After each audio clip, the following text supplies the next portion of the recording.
ओम शांति। दो बड़े सुंदर मैसेज आप सबने सुन लिए होंगे। जब ऊपर पूछा कि जून मास में बहुत आत्माएं क्यों बुला ली बाबा, क्या कहा बाबा ने? मामा को बहुत सारी अच्छी आत्माओं की जरूरत है अभी, तो स्थापना की गति थोड़ी फास्ट हो रही है। दूसरा सुना होगा, परम धाम खाली हो रहा है तेजी से। परम धाम खाली होना माना जाना शुरू होना, संख्या बढ़ना नहीं, वापस जाना भी शुरू होगा। आखिरी आत्मा जब नीचे उतरेगी पहली जा बैठेगी, खाली नहीं होगा कभी। तो समय समीपता की घंटी बजा रहा है और हम सबको अपनी स्थिति को संपूर्णता के समीप ले चलना है। तो अपनी प्लानिंग खुद करेंगे बहुत अच्छी, ताकि हमारी स्थिति बहुत अच्छी हो, व्यर्थ ना हो, कोई दबाव मन पे ना रहे। स्थिति कभी कभी प्रेशर में आ जाती है। बाबा के बहुत ही गहरे शब्द हैं, परफेक्ट माना नो इफेक्ट, किसी भी चीज का इफेक्ट ना हो, बियॉन्ड इफेक्ट, सारे इफेक्ट समाप्त हो जाएं। ऐसी हमें अपनी स्थिति बनानी है। तो उसका पहला आधार, आज की मुरली याद करें, क्या था शुरू में? कौन है साथी? साथी पर मुरली थी। इस पे बहुत अच्छा चिंतन भी करना है और इसको अपना नशा भी बना लेना है।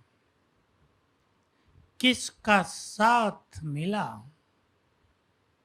बाबा के कितने अच्छे शब्द थे, रियलाइज करा रहा था।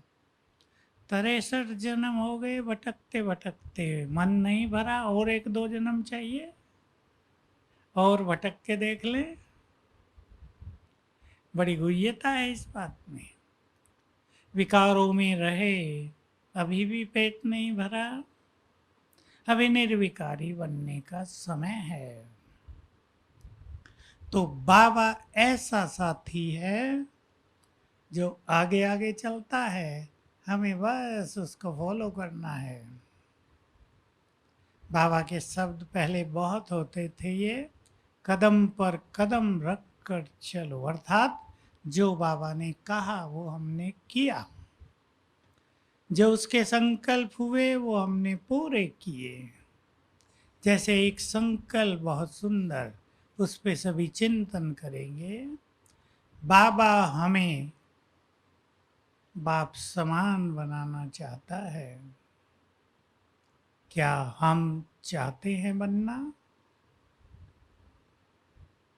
जब दोनों के संकल्प समान हो जाएंगे, चाहने वाला तो पूरी पूरी, क्या कहें उसके लिए शब्द, पूरी शुभ भावनाओं से हमारे लिए ये संकल्प रखते हैं कि तुम्हें बाप समान बनना ही है।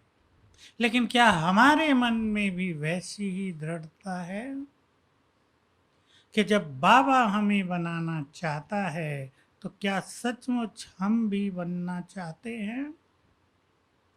हमें अपनी प्लानिंग करनी है, कैसे दोनों के संकल्प समान हो जाए।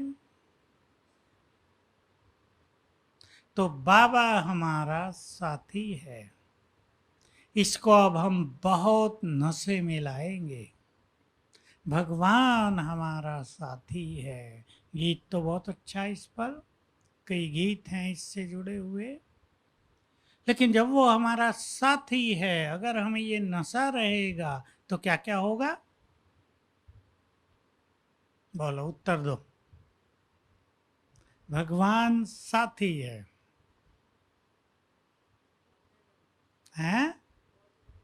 डर नहीं रहेगा। क्या होगा ये संकल्प नहीं। और इंस्पेक्टर हैं? विजय निश्चित है। तो जीवन निश्चिंत होगा। हम बेफिक्र बादशाह बन जाएंगे। हमारे यहाँ कोई बड़ा साथी हो, यहाँ दुनिया में आप साधारण हैं, एक करोड़पति आपका साथी है और वो कह दे मेरा सारा धन पहले तुम्हारे लिए है, तो कैसा रहेगा? निश्चिंत। उसे सोचना नहीं होगा बच्चों को कहाँ से पढ़ाऊं, कोई बीमारी आ गई तो कहाँ से पैसा खर्च करूं। एक धनवान साथी है।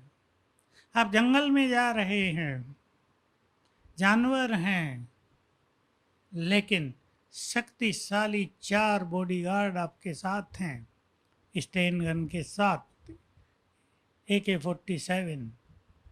लगेगा डर? लगेगा नहीं। ये स्थूल चीजें भी मनुष्य को निर्भय बनाती हैं। और भी कई चीजें यहाँ के उदाहरण दिए जा सकते हैं। हम निश्चिंत हो जाते हैं यहाँ किसी बड़े का साथ पाकर। हम निर्भय हो जाते हैं, हमारी चाल ढाल सब बदल जाती है। देखो, किसी का कोई व्यक्ति मिनिस्टर ही बन जाए, उसका सब बदल जाता है। हमारा साथी स्वयं भगवान है।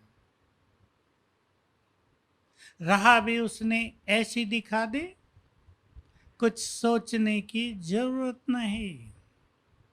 लोग सारे शास्त्र पढ़ के, वेद पढ़ के, उपनिषद पढ़ के, गीता पढ़ के निश्चित नहीं कर पाते राह कौन सी है, करना क्या है आखिर। अब किससे मिल लो संसार में, जो बड़े से बड़ा विद्वान हो, राह क्या है भाई? क्लियर ही नहीं है, इसलिए छोड़ ही दिया। सब साधनाएं, तपस्याएं सब छूट गई लोगों की, क्योंकि राह क्लियर नहीं थी। और बाबा ने आकर हमें क्लियर राह दिखा दी, मंजिल भी दिखा दी, स्टेप्स भी बता दिए। ऐसे ऐसे आगे बढ़ना है। आगे बढ़ोगे तो क्या क्या होता जाएगा। स्वयं साथी बन गया। साथी ने क्या किया? अब एक और अच्छी बात जो सबको प्रैक्टिकल में लाई भी होगी आप सबने बहुत, और ले आनी है। मन के सारे बोझ अपने साथी को दे दें।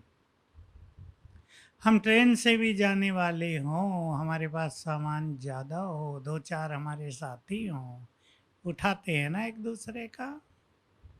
और जब सर्वशक्तिवान साथी है तो कोई दिक्कत ही नहीं। सारे बोझ, सारे भारीपन, सारी जिम्मेदारियां उसके हवाले करके निश्चिंत हो जाएं। ये हमें करना होगा खुद। हम बोझ लिए चलते हैं जीवन की यात्रा में, या साथी को अपने बोझ देकर चलते हैं? क्या हमें विश्वास है कि वो साथी कैसा है? चिंतन करना है इस पर। नशे की भी जरूरत है और गहन चिंतन की, ताकि ये हमारे अंतर मन में समा जाए। पूरा चक्र यात्रा करके हम अंत में आए तो साथ मिल गया स्वयं भगवान का। ये न हमने कभी सोचा था, लोगों को तो पता ही नहीं। हम उनको कहें तो कहेंगे पता नहीं क्या बात करते हैं, लेकिन कितना प्रैक्टिकल। भगवान साथी बन गया जीवन की यात्रा में। बन गया भाई लोग, बन गया। अब उसका पूरा फायदा उठा लेना है। साथी वो है तो निश्चिंत जीवन। अगर चिंताओं में हम रहते हैं तो साथी का पता ही नहीं है। ऐसे ही कह देते हैं भगवान हमारा साथी है। अगर हम बोझ लिए घूमते हैं, अगर हम कठिनाइयों में जीवन जी रहे हैं, अगर पुरुषार्थ हमसे नहीं हो रहा है, अगर कदम कदम पर कठिनाइयों का सामना कर रहे हैं, तो साथी का पता नहीं है। नशा तो छोड़ो, पता ही नहीं कि कौन साथ दे रहा है। नशा, चिंतन, विश्वास, सब तीन चीजें हो गई। तीनों को लेकर हम आगे बढ़ेंगे तो हम इस जीवन में, संसार में ऐसे रहेंगे जैसे हमारे ऊपर कोई बोझ नहीं, हमारे ऊपर कोई जिम्मेदारियां नहीं, कोई दबाव प्रभाव नहीं है। बिल्कुल स्वतंत्र हैं फरिश्ते। जो आज के वरदान में था, बाबा की तरह कर्मों के बंधनों से मुक्त फरिश्ते। कर्म तो सभी कर रहे हैं और सबको ही करना होता है। कर्म के बिना तो एक पल भी कोई रहता नहीं है। लेकिन हमारे कर्म हमें बांध रहे हैं या कर्म हमें शक्तिशाली बना रहे हैं। हमारे कर्म पुण्य कर्म बनते जा रहे हैं या हमारे ही कर्म हमारे लिए उलझन पैदा कर रहे हैं। बहुतों के साथ हो रहा है। आज एक व्यक्ति का फोन आया दूर हिमालय से। कहा मेरे ऊपर कर्ज चढ़ता ही जाता है, मैं जो काम करता हूँ कर्ज होता है। मैंने कहा क्यों, काम धंधा ठीक नहीं चलता? ठीक चलता है फिर भी कर्ज होता है। वंडरफुल बातें ऐसी कुछ लोगों के साथ है कि पैसा उधार लिया इस बिजनेस के लिए, वो तो हुआ नहीं, लग गया बीमारियों में, तो डबल नुकसान। काम धंधा भी नहीं हुआ, बीमारियों में खर्च हो गया।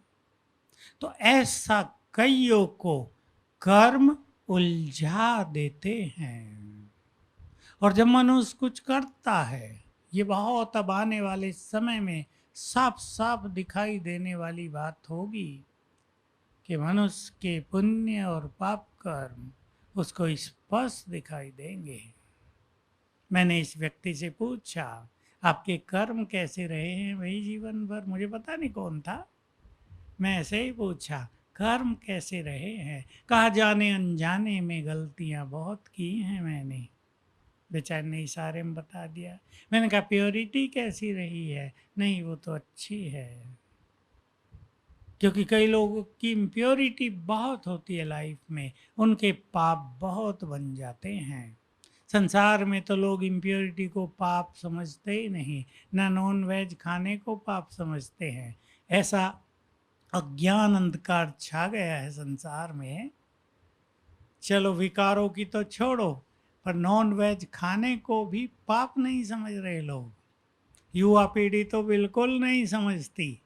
तो जब ये कर्म सामने आते हैं तब दिमाग खुलता है कि अब क्या करें। इसलिए पुण्यों का खाता भी बढ़ाते चलना है। अंततः पुण्य ही हमारे सच्चे मित्र बनकर यात्रा में हमारा साथ निभाएंगे। ऐसा भी जीवन में किसी को लगने लगता है कि भगवान भी साथ नहीं दे रहा है। वो देता तो है लेकिन छाया आ जाती है वो सामने। तब पुण्य कर्म साथ देते हैं। आज ही हमने दो बातें सुनी, समझ में आता है। देखो पाप और पुण्य कैसे काम करते हैं। दो बीमारों की बात, उनको इंजेक्शन दिए गए, रिएक्शन कर गए, महंगे महंगे इंजेक्शन, रिएक्शन कर गए, किसी का शरीर इधर से बेकार हो गया, हाफ पैरालाइज हो गया, किसी की मृत्यु ही हो गई। क्या इफेक्ट था? पाप कर्मों का। जो डॉक्टर को भी उस टाइम वही समझ में आया कि ये इंजेक्शन दे दो, संभल जाएगी बात। क्योंकि मनुष्य के कर्मों के वाइब्रेशंस डॉक्टर्स को अफेक्ट जरूर करते हैं। अगर पुण्य कर्म होता है तो उनको भी अच्छे संकल्प आएंगे। डॉक्टर ये जरूरी थोड़ा है कि हर चीज़ में परफेक्ट हो और हर समय उसको यथार्थ बात ख्याल में आती हो। मान लो वो खुद टेंशन में है बेचारा और पेशेंट गया है, ठीक है, याद आ गया ये देना है, दे दिया। कई केस हो जाते हैं। रोग था टीबी का, रोग था कैंसर का, इलाज होता रहा टीबी। होता रहता है ये। अब लोग कहते हैं डॉक्टर कैसा है। डॉक्टर कैसा नहीं है, कर्म कैसे हैं। क्यों डॉक्टर साहब? ऐसे ही है ना, आपको बहुत अनुभव होते होंगे। कोई पेशेंट फटाफट ठीक होते हैं, कोई को जरा सी चीज तूफान बन जाती है। तो हम सभी पुण्य कर्मों पर ध्यान दें। मैं एक पुण्य पे सभी का ध्यान दिलाऊंगा। यहाँ वाले तो उससे अधिकतर मुक्त हैं। लोग आजकल कलयुग में पैसा लेकर देने का विचार नहीं करते। ये बहुत कॉमन, जैसे रस्म होती है ना, रस्म रिवाज, ये भी एक रस्म रिवाज बन गई है कि भाई बिजनेस चल रहा है, उधार लेते जा रहे, दे देंगे, पैसा क्या है। कोई सोचेगा उनके पास तो बहुत है ना, क्या करेंगे, दे देंगे। अभी 5 साल निकाल दिए, दे देंगे, देने की मनसा नहीं है। लोगों को ये पता नहीं चलता ये भी पाप कर्म है या नहीं पाप कर्म। देना पड़ता है, देना पड़ता ही है। एक की बहुत अच्छी कहानी किसी ने सुनाई, सच्ची कहानी, अब मुझे एग्जैक्टली तो याद नहीं आ रही है। एक बाप का बच्चा, छोटा लड़का बीमार था, उसने उस पे ध्यान नहीं दिया, उसका इलाज नहीं कराया, बिल्कुल उसको केयरलेस रहे उसके लिए। उसकी मृत्यु हो गई छोटी आयु में, 25-28 साल में ही। अब वही आत्मा उसके घर में पोतरा बनकर जन्म ले लिया और 5-7 साल के बाद ही बीमार रहना शुरू हो गया और बीमारी पर खर्च होना शुरू हुआ। जब 25-30 लाख हो गए तो उसने बताया मैं वही हूँ, मेरा कर्ज पूरा हो गया, अब मैं चला। उसका शरीर छूट गया। सच्ची कहानी सुनाई किसने, मुझे एग्जैक्टली याद ही नहीं आ रहा, 3 साल पहले की है। तो देखो ऐसा देना पड़ता है। क्या आपने मुझे केयर ही नहीं की थी, अब तो पोतरा बन के आ गया हूं, केयर करनी पड़ेगी ना। तो हमें ये ध्यान रखना है कि हम इस तरह पाप कर्म न बढ़ाएं। और पाप कर्मों से क्या होता है, मुझे ऐसे ही याद आ गई है ये बात आज। परिवार में किसी को भी सुख नहीं मिलेगा। क्यों? क्योंकि उनकी बद्दुआएं जिसको नहीं दिया है वो निरंतर आती रहेंगी, इफेक्ट करती रहेंगी। जिन्होंने पाप से पैसा कमाया है, ऐसी बहुत सारी कहानी है, उनके बच्चे बिगड़ रहे हैं। मेरे पास तो बहुत ही केस आते हैं, माताएं लाती हैं। आज भी ऊपर एक माता आई, मेरा पोतरा है, मैं ले आई हूँ उसको यहाँ, 17 साल का है, पूरा ही बिगड़ा हुआ है, सारा दिन फ़ोन पे ही रहता है। मैंने कहा पढ़ता नहीं है, बिल्कुल नहीं पढ़ता है। कई बच्चे तो कहते थे तुमने पैदा किया, अभी खिलाओ मुझे, मैं नहीं पढ़ूंगा ना कुछ काम करूंगा, क्यों पैदा किया था मुझे। ऐसे भी बच्चे हैं आजकल। तो ये सब पाप कर्मों का इफेक्ट है। तो हम सभी अब एक सुंदर प्रैक्टिस की ओर मैं आपको ले चलूंगा, वो सभी करेंगे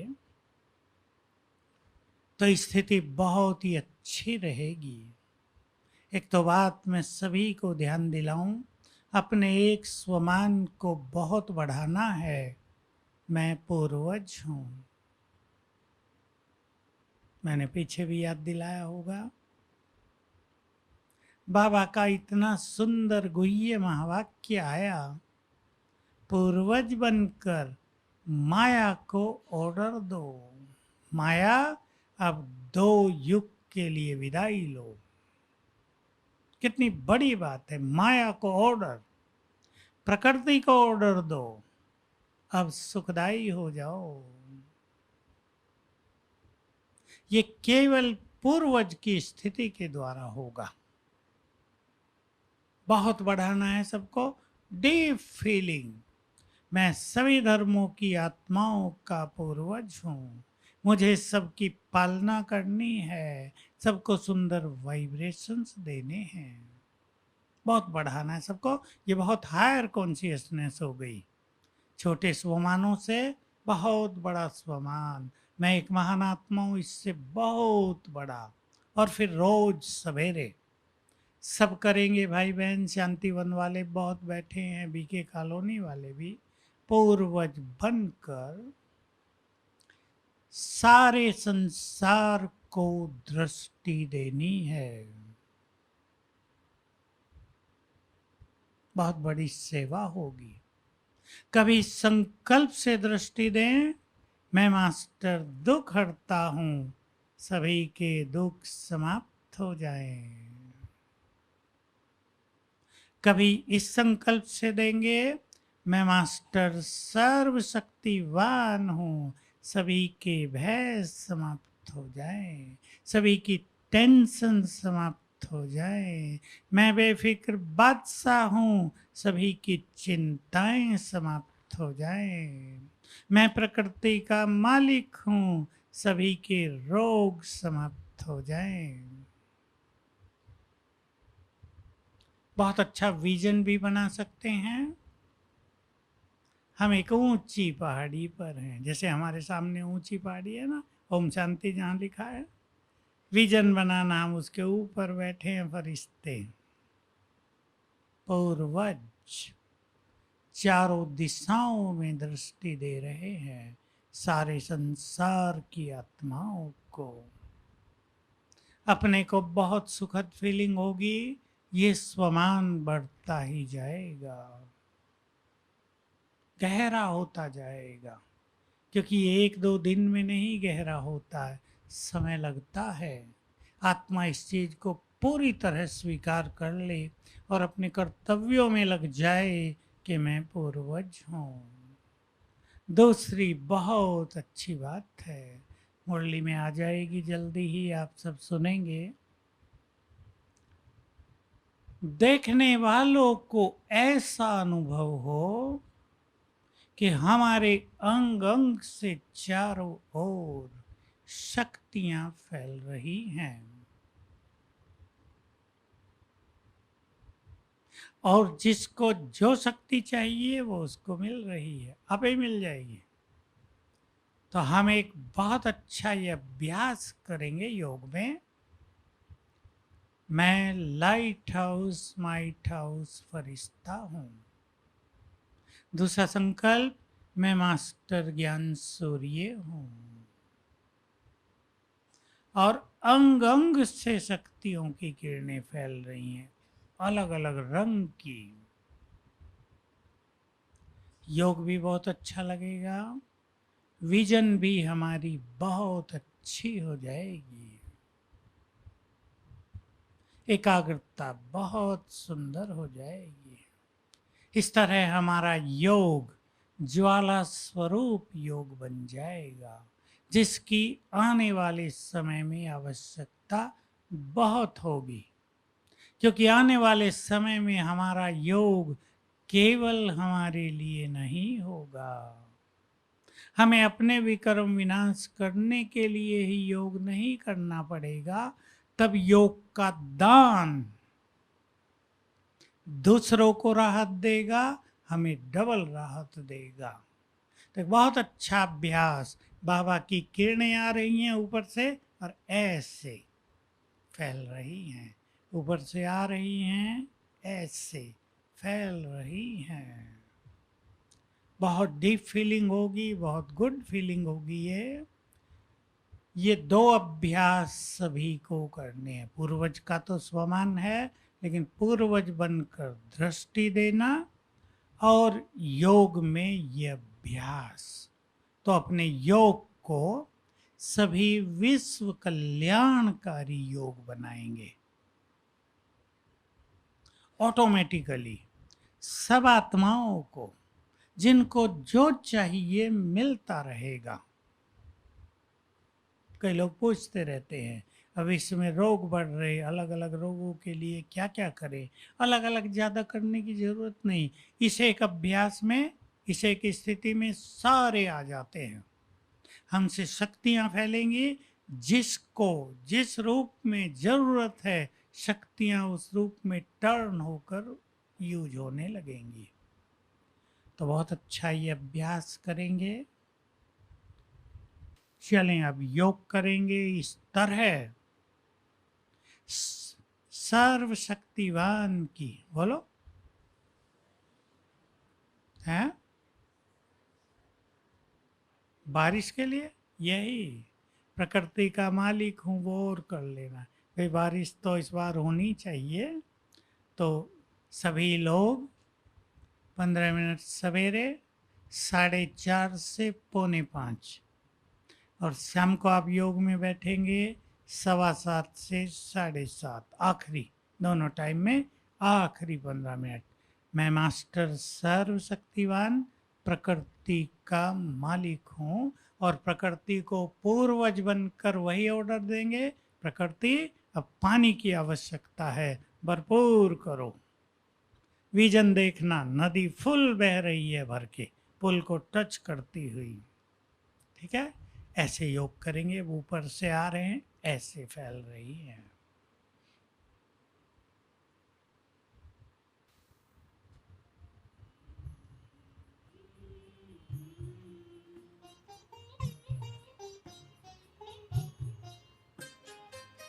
साथ तुम्हारा प्रभु कितना है प्यारा, साथ तुम्हारा प्रभु कितना है प्यारा।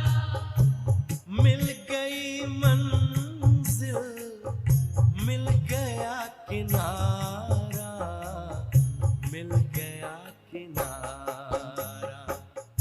साथ तुम्हारा प्रभु कितना है प्यारा, साथ तुम्हारा प्रभु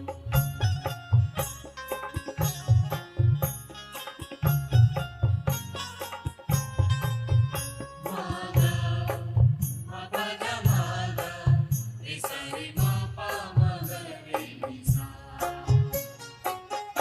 रोशनी ही रोशनी आती नजर है, अब ना भंवर का डर, ना ही फिक्र है, ना ही फिक्र है।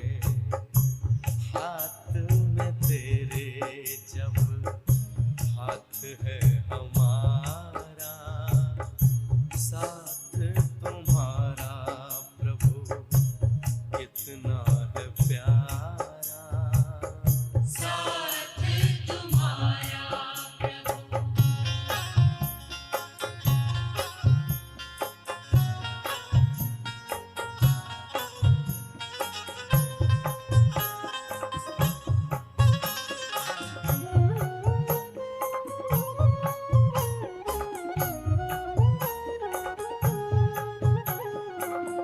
किसको खबर है कौन साथ है हमारे, जिसकी नजर से चलते चांद और तारे, चांद और